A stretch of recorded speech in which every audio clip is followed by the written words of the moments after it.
ओंकारं बिन्दुसंयुक्तं नित्यं ध्यायन्ति योगिनः कामदं मोक्षदं चैव ओंकाराय नमो नमः। ओंकाराय नमो नमः।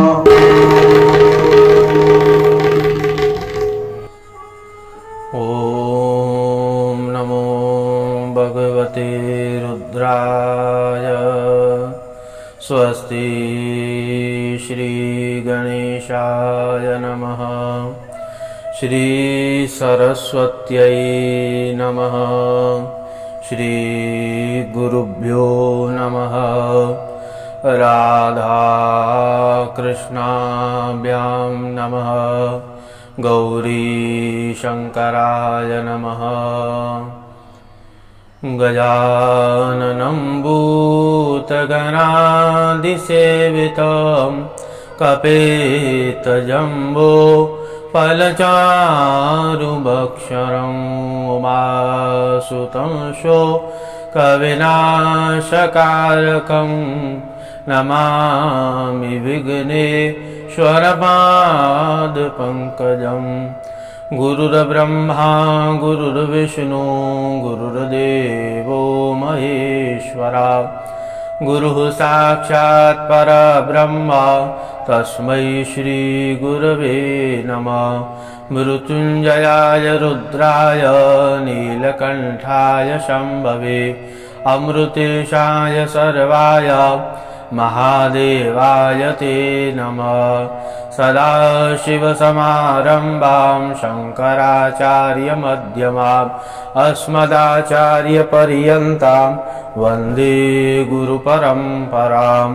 श्रुतिस्मृतिपुराणानाम् आलयं करुणालयं नमामि भगवत्पादशङ्करं लोकशङ्करम्। अतुलितबलधामं हेमशैलाभदेहं धनुजवनकृशानं ज्ञानिनामग्रगण्यं सकलगुणनिधानं बालरानामधीशं रघुपतिप्रियभक्तं वातजातं नमामि। अचतुर्वदनो ब्रह्मा द्विबाहुर्परो हरि अबाललोचन शम्भुर्भगवान् बादरायण। बोलिए श्री गौरी शंकर भगवान की जय। सतगुरुदेव भगवान की जय। हनुमान जी महाराज की जय।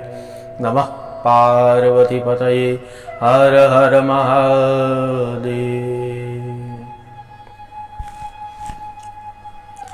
जय महाकाल जय जय महाकाल।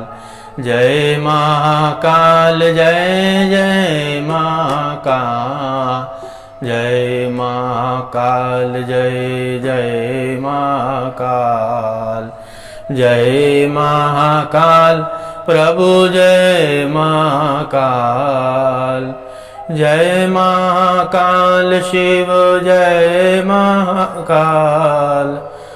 जय महाकाल शिव जय महाकाल। जय महाकाल भोले जय महाकाल। जय महाकाल शिव जय महाकाल।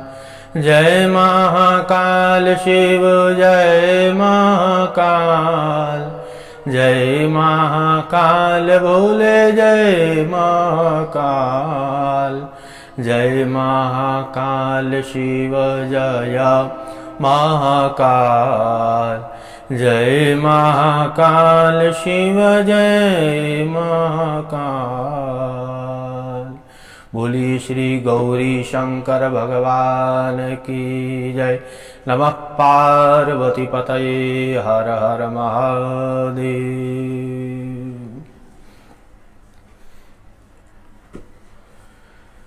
ऋषय ऊचु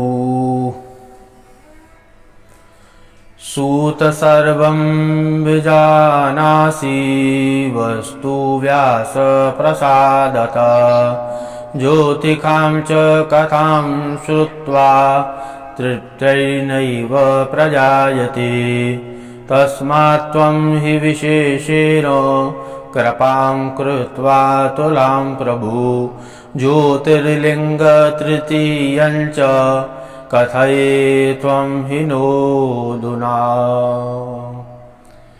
शिव शरणं शिव शरणं शिव शरणं। अकारण करुणा वर्णालय कल्पतरु परब्रह्म सच्चिदानंद घन, एकमात्र उनकी ही असीम महती कृपा से पूरी सृष्टि चलायमान हो रही है। इस पवित्र श्रावण मास में शिव तत्व कथा एवं 12 ज्योतिर्लिंग महिमा। आज तृतीय ज्योतिर्लिंग महाकालेश्वर।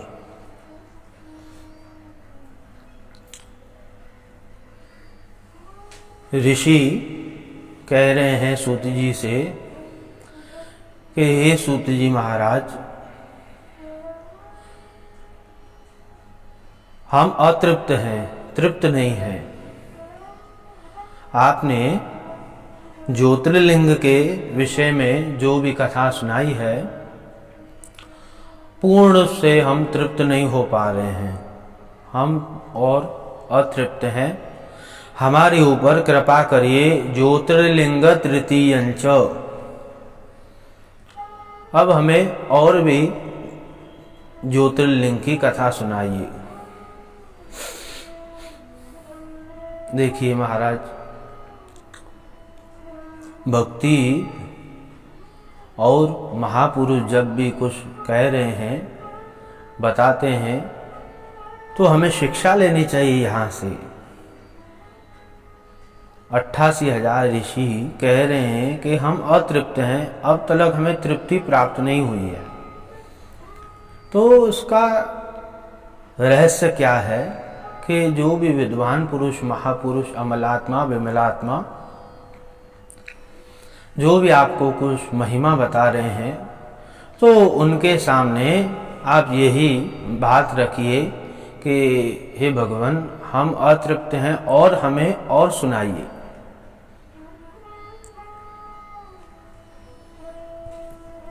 भगवान सर्वज्ञ, सर्व काल, सर्व जगह हैं और महादेव जी की पूजा से, जप से, तपस्या से सब कुछ प्राप्त हो जाता है। आप जीवन में पूर्ण रूप से श्रद्धा से जब भी आप महादेव जी की आराधना करोगे, मात्र 6 महीने में ही निष्काम मात्र 6 महीने में ही आपको अपने जीवन में बहुत सारा परिवर्तन दिखाई देगा।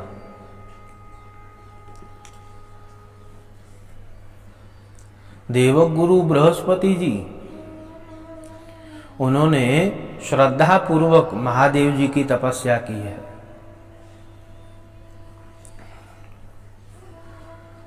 सृष्टिकर्ता ब्रह्मा जी, उन्होंने भी महादेव जी की आराधना की है। देवगुरु बृहस्पति जी, इनके पिता अंगिरस और उनसे ही आंगिरस हुए और इन्होंने काशी में महादेव जी की तपस्या की 10,000 वर्ष। काशियान मरणान मुक्ति ही, काशी में जो भी मरता है वो मुक्त हो जाता है। बहुत महिमा है काशी विश्वनाथ जी की। 10,000 वर्ष इन्होंने तपस्या की और उस तपस्या से दयालु, कृपालु, भक्तवत्सल महादेव जी प्रसन्न हुए और उसी ही शिवलिंग से प्रकट हुए। बोलिए शंकर भगवान की जय। हर हर महादेव। महादेव जी प्रकट हुए और कहा कि हम आपकी तपस्या से प्रसन्न हैं, वर मांगिए। आंगिरस ने कहा कि हे महादेव, आप बहुत ही कृपालु हैं, दयालु हैं, भक्त वत्सल हैं, भक्तों की तपस्या से प्रसन्न होकर वरदान देते हैं। हे महादेव, हमारे ऊपर कृपा कीजिए, हमें कुछ नहीं चाहिए। इस नेत्रों से आपका दर्शन हो गया तो उसके बाद जीवन में अब क्या आवश्यकता रही। और सत्य भी यही है। महादेव प्रसन्न हुए, इस स्तुति से और प्रसन्न हुए। निष्काम, जब आपके जीवन में निष्काम भक्ति होगी, कामना नहीं होगी, तो आपका जीवन बहुत ही सुखमय व्यतीत होगा। ऐसे भी सुखमय व्यतीत होगा जब भी आराधना करोगे, परंतु जब निष्काम भक्ति कुछ अलग बात है। महादेव जी प्रसन्न हुए और कहा महादेव जी ने कि हम आपको वरदान देंगे। बहुत सारे वरदान दिए और उस समय ब्रह्मा जी को बुलाया गया, विष्णु जी को बुलाया गया, इंद्र आदि 10 दिक्पालों को बुलाया गया और महादेव जी ने ब्रह्मा जी से कहा कि हे ब्रह्मन, हे ब्रह्मा जी, आज से ये देवताओं के गुरु बनेंगे, इनका नाम बृहस्पति होगा और इनकी बुद्धि बहुत ही तीव्र है और निष्काम है, तो इन्हें वाचस्पति भी कहा जाएगा। ब्रह्मा जी ने उसी समय सभी देवताओं के समक्ष ही बृहस्पति जी का अभिषेक किया और देवपद पर विराजमान कर लिया। देवताओं के गुरु बृहस्पति जी। अब बृहस्पति जी ने मन में विचार किया कि मेरे जीवन में और क्या चाहिए।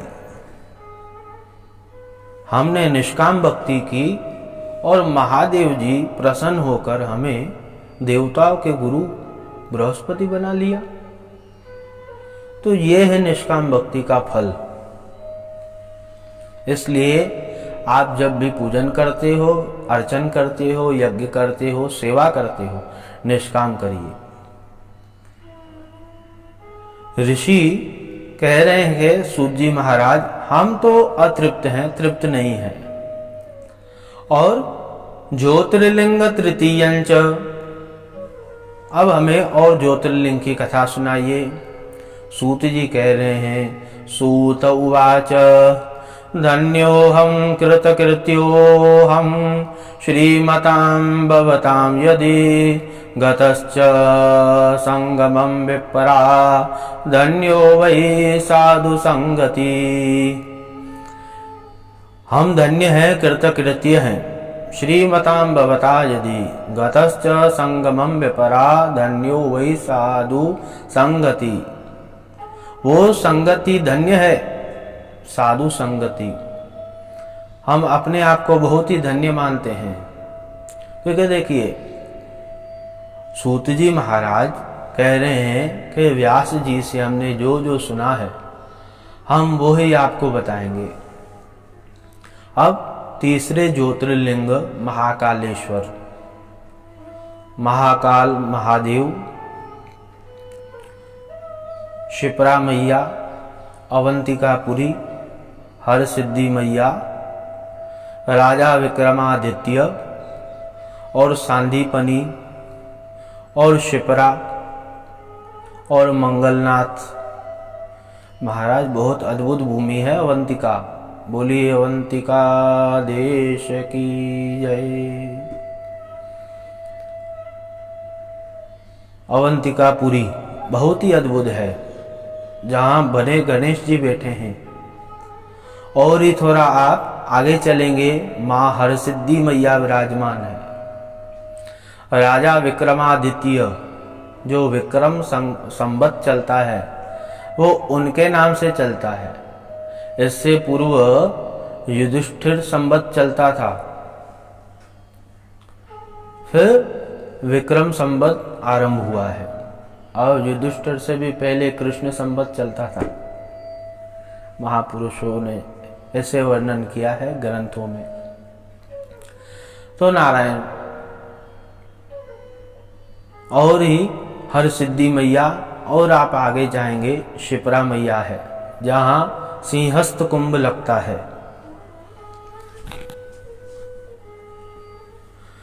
और भैरव जी विराजमान है। सांदीपनी आश्रम है, जहां पर श्री कृष्ण जी ने विद्या अध्ययन की है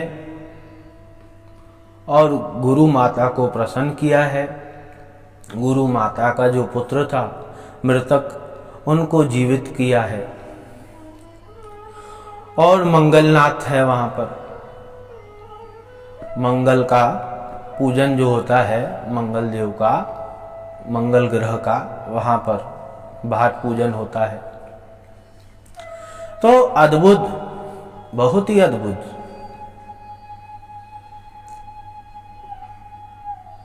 अब इस संदर्भ में कथा बताते हैं सूत जी महाराज। अवंतिका नगरी रम्या मुक्तिदा सर्वदेहिनां शिव प्रिया महापुण्या वर्तते लोक पावनी। अवंतिका नगरी रम्या मुक्तिदा सर्वदेहिनां, मुक्ति देने वाली है। जो भी अवंतिका भूमि में निवास करता है, प्राण निकल जाता है तो वो मुक्त हो जाता है। बहुत ही अद्भुत भूमि। सर्वकर्म फल प्राय ध्वज वेद प्रिय सदा। वहां पर एक ब्राह्मण रहते थे। वो ब्राह्मण अग्निहोत्री थे। अपने पूर्ण रूप से श्रद्धा से महादेव जी का पूजन यजन करते थे। देखिए महाराज, ब्राह्मण का शरीर सामान्य शरीर नहीं होता है। शिव पुराण में पहले भी वर्णन हो चुका है, हमने पूर्व में भी बता चुके हैं कि सबसे प्रथम जो है भारत भूमि में जन्म बहुत दुर्लभ है। उसमें भी मनुष्य जन्म मिले और दुर्लभ है, और मनुष्य जन्म में भी पुरुष का जन्म दुर्लभ होता है, क्योंकि स्त्री जन्म स्वतंत्रता से नहीं होता है, पुरुष जन्म स्वतंत्रता से होता है। और पुरुष जन्म में भी ब्राह्मण घर में जन्म मिलना, ब्राह्मण शरीर मिलना बहुत ही दुर्लभ है। और उसमें भी शिव भक्ति, और उसमें भी वेद मार्ग बहुत ही दुर्लभ। तो ब्राह्मण थे, पूर्ण रूप से महादेव जी का यजन पूजन करते थे। बहुत ही निष्ठा थी उनकी। शिव पूजा रताम नित्याम। महादेव जी का बगैर पूजन किए हुए कहाँ नहीं जाते थे। देखिए, भक्त जो होता है अपने आराध्य के प्रति पूर्ण रूप से समर्पण होता है।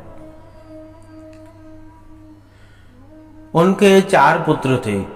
देव प्रियश्च तज्ज्येष्ठ प्रिय मेधास्तथा परम तृतीयो सुकृतो नाम धर्मवाही च सुवृत।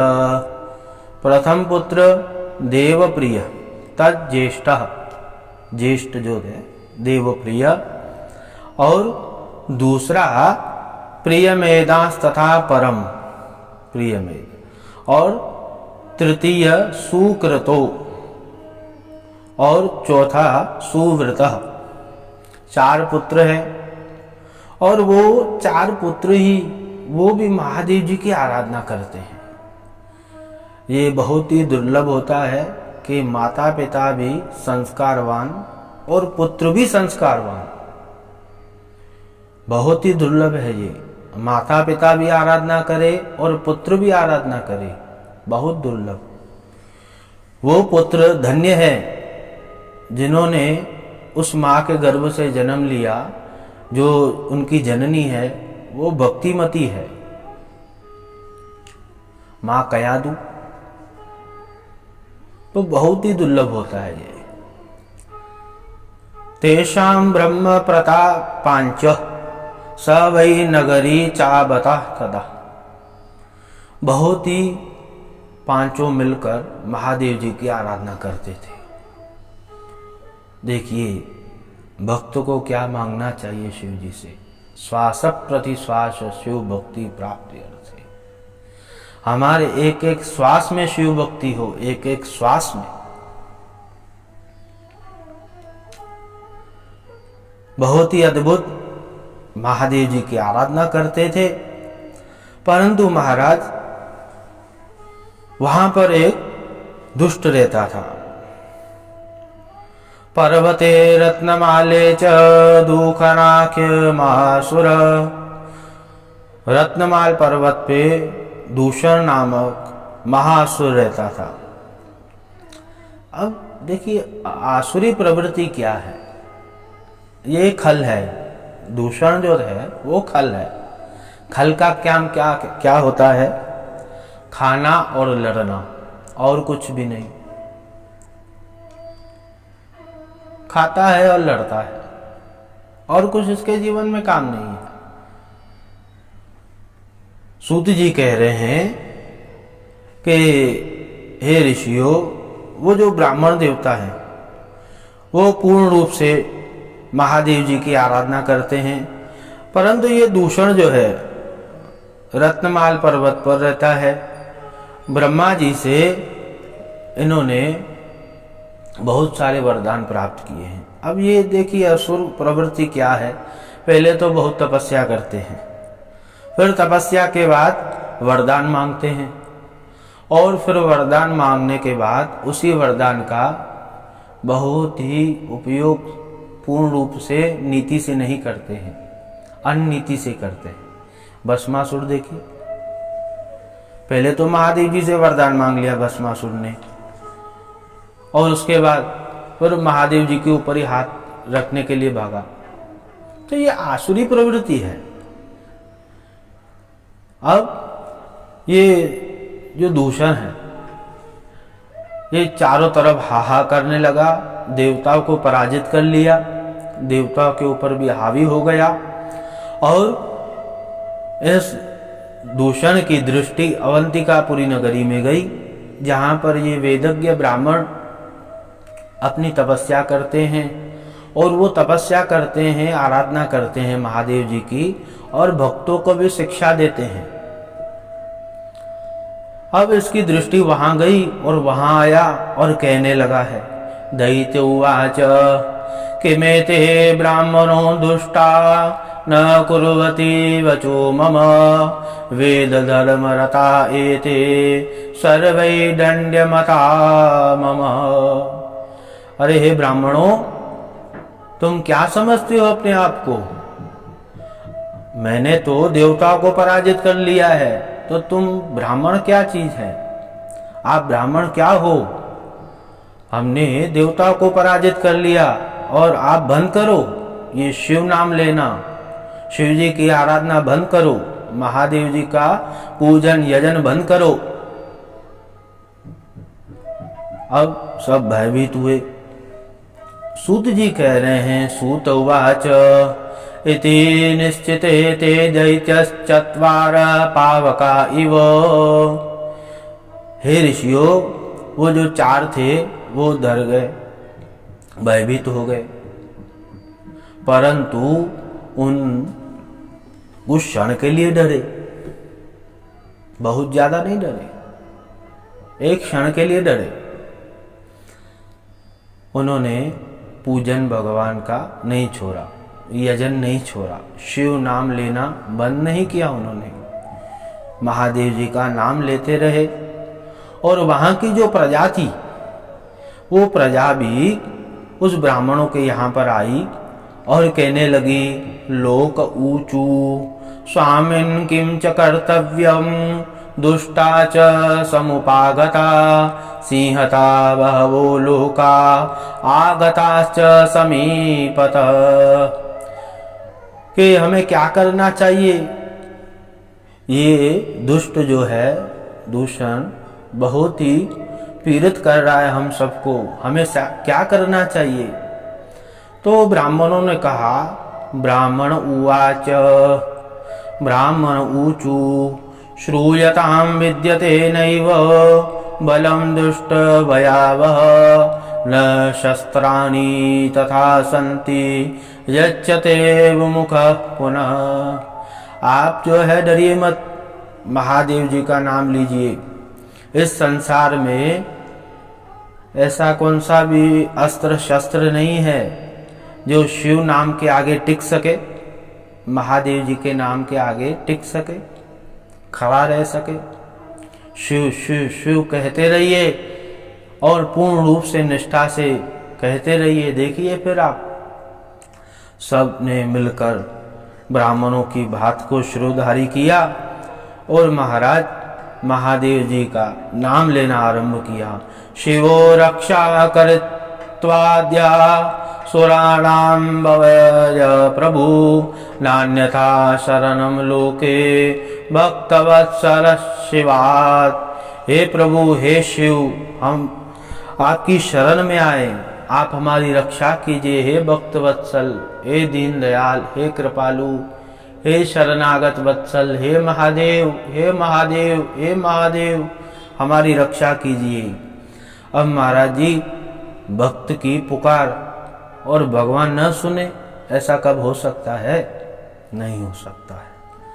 उसी समय महाराज वो शिवलिंग जो था, उस जहाँ पर ब्राह्मण देवता पूजन करते थे, उसी शिवलिंग से महाकाल प्रकट हुए। बोली महाकाल महाराज की जय। अब दूषणेन वच प्रोक्ता हन्यतां वन्द्यतामिति तच्छ्रुतुं तैस्तथा नैव दैत्य प्रोक्त वचो ध्वज। महाराज, वो जो दूषण था, जब महाकाल प्रकट हुए, एक हुंकार मात्र से ही उस दूषण को मार दिया। और वो जो सेना लाया था साथ में, वो तो भाग गई देख कर ही, क्योंकि राजा ही समाप्त हो गया तो प्रजा क्या करेगी। एक हुंकार मात्र से, केवल मात्र एक हुंकार, देखिए। इसलिए महादेव जी की शरण ग्रहण करनी चाहिए, डरना नहीं चाहिए संसार से। सब ब्राह्मण देखने लगे, वहाँ की जो प्रजा थी सब देखने लगे ये दृश्य, और प्रार्थना की सबने। गर्तात समुत्पन्न शिव विकट रूपकृत महाकाल इति ख्यातो दुष्टहंता सताम गति। वो जब हुंकार हुआ, उस हुंकार से सब डर गए और महादेव जी का नाम पड़ा महाकाल इति ख्यातो, महाकाल नाम पड़ा। बोलिए महाकाल महाराज की जय। महादेव जी प्रसन्न, महाकाल प्रसन्न। महाकाल समुत्पन्नो दुष्टानां त्वादृशामहं खलु त्वं ब्राह्मणानां हि समीपाद दुरितो ब्रज।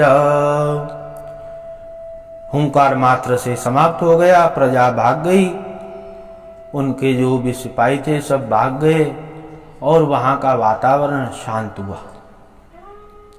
और सब ब्राह्मणों ने हाथ जोड़े, हे महाकाल, हे महादेव। ब्राह्मणों के साथ में और भी जो थे सब लोगों ने महाकाल के सामने समक्ष हाथ जोड़ के नमस्कार किया और महादेव जी ने कहा कि वरदान मांगिए, क्या चाहिए आपको।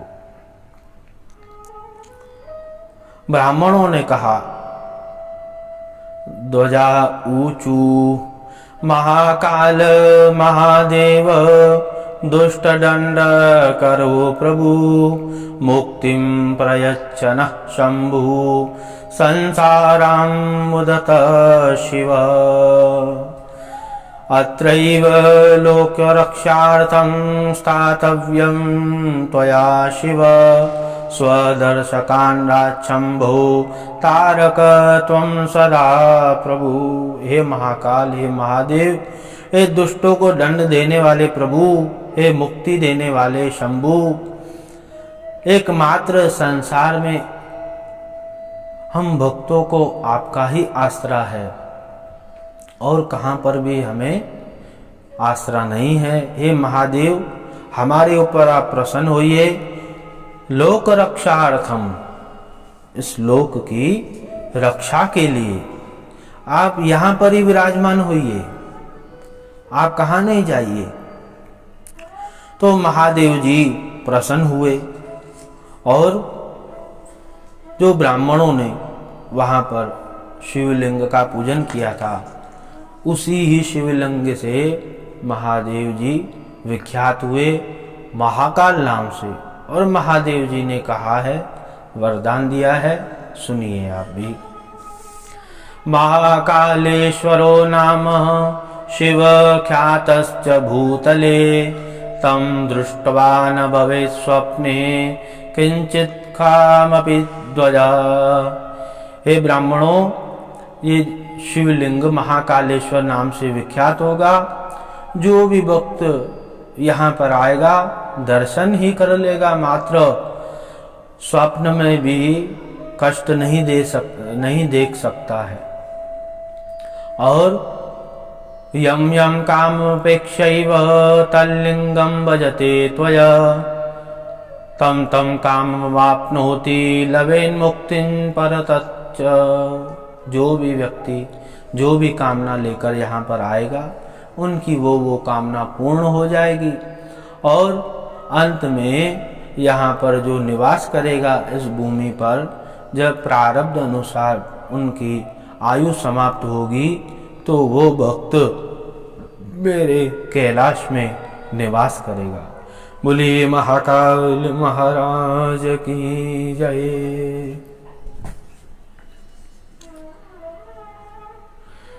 एतत् सर्व समाख्यातं महाकालस्य सुव्रत, समुद्भवश्च महात्म्यः किमन्योच्युतमे व्रत। हे महादेव जी का अद्भुत महाकालेश्वर ज्योतिर्लिंग की कथा जो भी व्यक्ति श्रद्धा से श्रवण करता है, महादेव जी प्रसन्न होते हैं और उसके हृदय में भक्ति प्रकट करते हैं। तो महादेव जी की अद्भुत महिमा है भैया, महाकाल की अद्भुत महिमा है। और यहाँ पर ही सिंहस्थ कुंभ लगता है और बहुत सारी यहाँ पर रिद्धि सिद्धियाँ हैं, प्राप्त होती हैं व्यक्तियों को। और दक्षिणामुखी शिवलिंग है ये महाकालेश्वर। यहाँ पर कहते हैं तंत्र साधना भी होती है, परंतु वेद मार्ग पर चलकर ही शिव जी को प्राप्त करना चाहिए। अन्य मार्गों को स्वीकार नहीं करना चाहिए। भक्त जो है वो वैदिक धर्म को अपनाए, वहाँ पर नहीं जाना चाहिए। वेदों के अनुसार, शास्त्रों के अनुसार जहाँ पर जैसे जैसे मार्ग बताया, विधि बताई है, पूजन बताया है, वैसे ही करना चाहिए। और वाम मार्ग कभी भी भक्त को स्वीकार नहीं करना चाहिए। श्री शिव महापुराणे चतुर्थ्यां कोटि रुद्र संहितायां महाकाल ज्योतिर्लिंग महात्म्य वर्णनानां षोडशोऽध्यायः महाकालेश्वर अर्पणमस्तु। तो आज की कथा महाकाल जी के श्री चरणों में आइए। जय महाकाल प्रभु, जय महाकाल, जय महाकाल शिव, जय महाकाल, जय महाकाल शिव, जय महाकाल, जय महाकाल भोले जय महाकाल, जय महाकाल शिव जय महाकाल, जय महाकाल भोले जय महाकाल, जय महाकाल शिव जय महाकाल, जय महाकाल शिव जय महाकाल। बोली महाकालेश्वर महाराज की जय। नमः पार्वती पतये हर हर महादेव। शिव शरणं शिव शरणं।